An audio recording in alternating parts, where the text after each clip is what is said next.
will need 6 sheets of double-sided paper, and if you're getting Stampin' Up's Designer Series paper, that's half a package. So with 1 package of Designer Series paper, you can make 2 wreaths. You'll need a wreath form.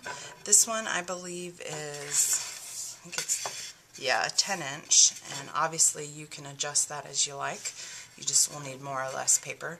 And the thing to know about these is that you want this hard styrofoam, not the kind that when you touch it, it just starts crumbling.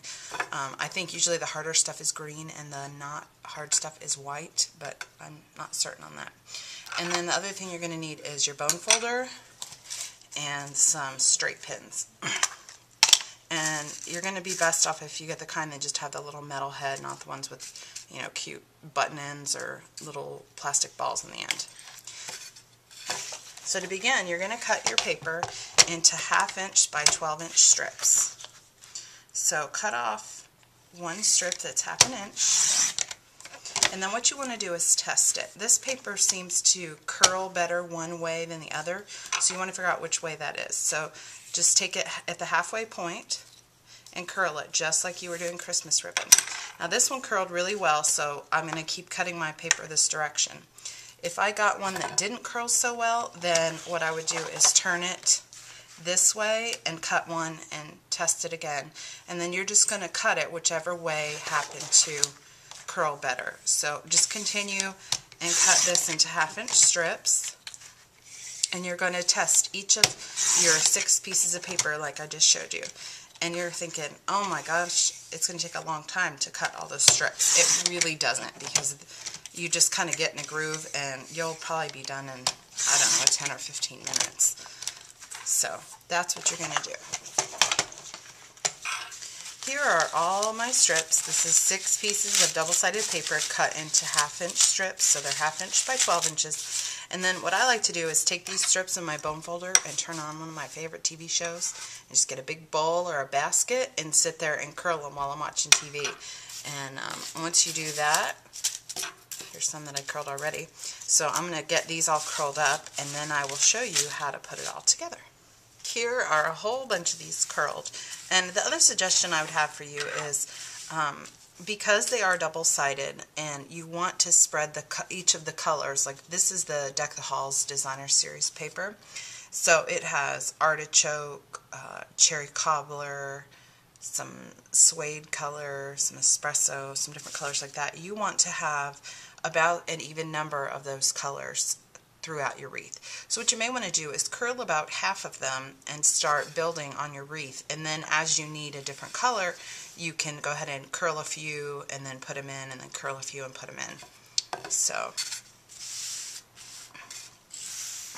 alright, so then all you're going to do is take one of your curls here, and in the center put your pin through and then poke it into your wreath. And generally what I try to do is just not get 2 of the exact same paper next to each other. So I'm just going to build a little bit here and let you watch that. In the beginning ones, it's like no-brainer, just shove them in there. There's no thinking whatsoever. And then once you get going a little bit more, then you can think a little bit, but this is still just a pretty mindless project. This would be a great one to do if you have you know, friends and family coming over for Thanksgiving. You could all sit down and make a wreath if you don't care to watch football all day, or you could make it while you watch football. But this would be a fun one to have, you know, if your sister-in-laws or something are coming over, or even if you have guys that like to craft, have this, you know, project ready to go for them. And then you could all sit around and chat while you did this. And then everybody would leave with a nice little wreath to take home and get their Christmas season started. And another thing with this paper, I found that there are 2 pieces that you're going to have with red in them, and you are probably going to want to curl all those strips so that the red is on the outside, because you really want a lot of that red to show. Okay, So that's all you do. You just keep going all the way around. And you're going to want to fill into, you know, about, if you laid it down, you'd want it all the way around. And make sure you get on the inside as well. So I'm going to put a bunch more on and then I'll let you see it again. Okay, so here we are a little bit over halfway, and this has probably taken me putting all these in 15 minutes maybe, so it really doesn't take as long as you might think. I'm going to go ahead and finish this up and leave about this much space. You know, finish these two sides and leave about that much space undone, and then I'll show you how to put the hanger on it. Once you've gotten to about this point, you're going to want to put your ribbon on so that you can hang a wreath.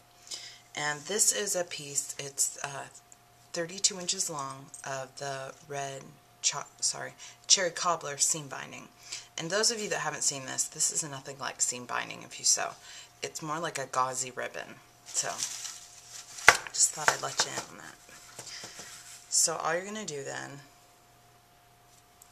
and if you need this, you know where you're hanging this, you can make it a little shorter, a little longer, that kind of thing. And then I have another piece here that's 12 inches.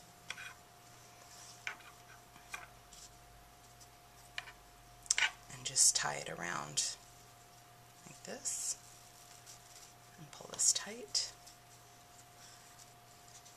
And then tie it again. So basically you're tying a square knot up here.